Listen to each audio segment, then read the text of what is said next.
আসসালামু আলাইকুম আর রহমতুল্লাহি ওয়া বারাকাতুহু।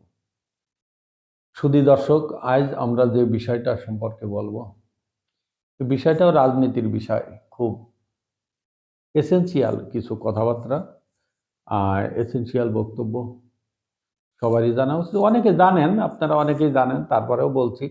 নমিনেশন বাণিজ্য, আর এই নমিনেশন বাণিজ্য যখন দেখা যাচ্ছে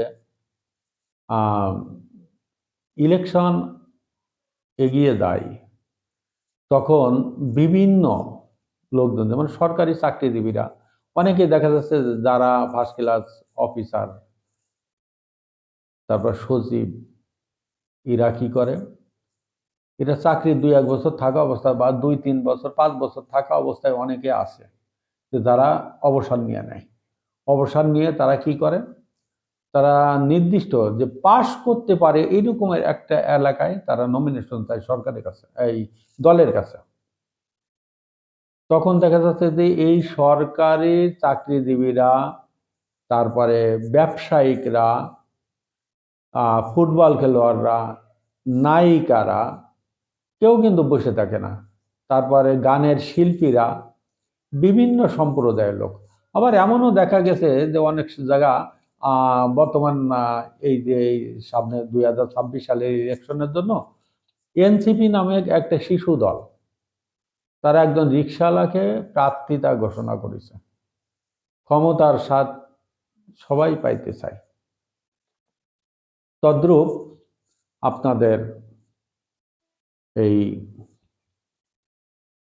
চারিদিকে দেখা যাচ্ছে যে বিভিন্ন শিল্পীরা এবং নায়িকারা, সরকারি চাকরিজীবীরা, এরা কিন্তু দৌড়াদৌড়ি শুরু করেছে বিএনপি এবং জামাতের অফিসে। জামাতের অফিসে তো নারীরা যাচ্ছে না, বিএনপির অফিসেই যাচ্ছে। পর্দার আড়ালে অনেক কিছু হচ্ছে, নায়িকারা লবিং করছে, ব্যবসায়িকরা লবিং করছে। এবার অবশ্য নায়িকার সংখ্যা কম, আর বিশেষ করে মহিলারা অনেকে তারা ভয় পাচ্ছে যে জামাত যদি আগামীতে ক্ষমতায় আসে, তারা আপনার শরিয়া শাসন জারি করবে। তা যার কারণে আর এখন তো ওই যে তৌহিদি জনতা নামক একটা গোষ্ঠী আছে, এটা হচ্ছে আমাদের একটা সংগঠন, অঙ্গ প্রতিষ্ঠান। তারা কি করছে, তারা ওই আপনার বিভিন্ন জায়গা এখন থেকে তারা শাসন করা ধরেছে।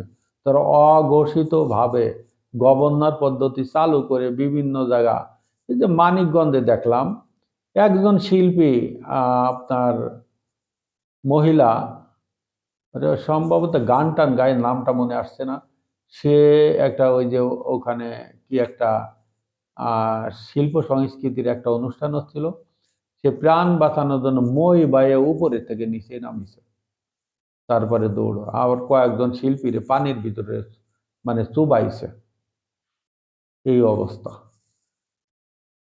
তারপরে এক শ্রেণীর মানুষ, যারা নেতা নেত্রী, যারা নতুন যোগদান করেছে দলে, তারপরে অনেকে পুরনো ছিল, যাদের দেখা যাচ্ছে যে বড় পার্টির বড় নেতাদের তেল দেওয়ার জন্য এমন তেল মারছে, তেলের বাজারে তেলের সংকট দেখা দিয়েছে এবং তেলের দামও বাড়িছে এদের তেল ব্যবহারের ধরন দেখে। যেমন আমি একজনের কথা বলি, বিএনপির একজন জুনিয়র নেতা, তিনি কোন একটা আসন থেকে তিনি নমিনেশন চাইছে বিএনপির কাছে। তো তিনি একটা বক্তব্য দিয়েছেন, বাংলাদেশে যে এই যে 5.7 মাত্রার ভূমিকম্প হলো, এই ভূমিকম্প নাকি বেগম খালেদা জিয়ার দোয়ার বরকতে এটা থেমে গেছে। খালেদা জিয়া দোয়া করেছে, দোয়া করার কারণে ভূমিকম্প এখন থেমে গেছে। তাহলে বোঝেন কি অবস্থায় তারা তেল মারা শুরু করেছে। এইভাবে যদি তেল মারতে থাকে, বাজারে ভাই কোনো তেল থাকবে না, রান্না করার কোনো তেল বাজারে পাওয়া যাবে না। এদিক দিয়ে তেলের দাম হয়তো দেখা যাচ্ছে লিটার প্রতি 500 টাকা হয়ে যাবে। আবার আমাদের বহুল একজন আলোচিত ব্যক্তি, বিএনপির সিনিয়র লিডার, তিনি একটা কথা বলেছেন, আমি অবাক হয়ে গেলাম যে উনার মতন একজন সিনিয়র লিডার কিভাবে এই ধরনের কথা বলতে পারে। উনি বলেছেন যে তারেক জিয়া বাংলাদেশের রাজনীতিতে সর্বকালের সেরা একজন রাজনীতিবিদ এবং তার মতন লিডার মানে বাংলাদেশ কেন সারা বিশ্বের কোথাও নাই। এখন বলতে তো অনেক কিছু বলা যায়, এখন আসলে তো আমাদের চোখ বাঁধা, হাত বাঁধা, আমরা এখন কানে কম শুনি। অনেক কিছু আমরা বলতে পারি কিন্তু আসলে বলার ভাষা আমরা হারাই ফেলাইছি, কারণ ওই যে মব সংস্কৃতির ভয়।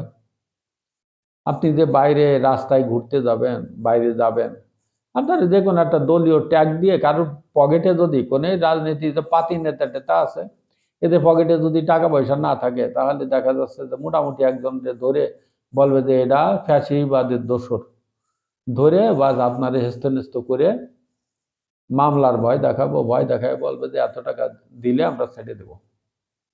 এখন আমরা তারেক জিয়ার বিষয়ে তো কোনো করতে পারি না, কোনো কথা বলতে পারি না। অনেক কিছু জানার আছে, অনেক কিছু শোনার আছে, তারপরেও আমাদের চোখের সামনে আমরা দেখেছি, কিন্তু এটা বলার ক্ষমতা আমাদের এই মুহূর্তে নাই। কখনো যদি আসে তখন বলবো অবশ্য। তারপরে এখন দেখা যাচ্ছে যে এই যে আপনার এইসব নেতা নেত্রীদের ব্যানার ফেস্টুনে সারা বাংলাদেশটা এখন ছাইয়ে গেছে।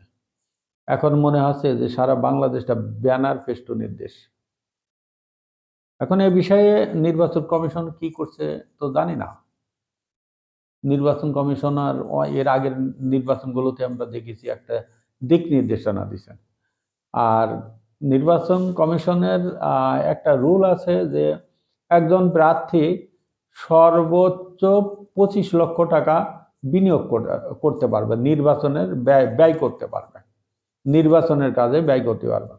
কিন্তু একটা নেতা যদি খালেদা জিয়া হোক, তারেক জিয়া হোক, যে কোনো একটা শহরে যায়, সেখানে দেখা যাচ্ছে যে কয়েক কোটি টাকা খরচ হয়ে যায় আপনার ব্যানার ফেস্টুনের জন্য আর তেল মাখানোর জন্য, কয়েক কোটি টাকা খরচ হয়ে যায়।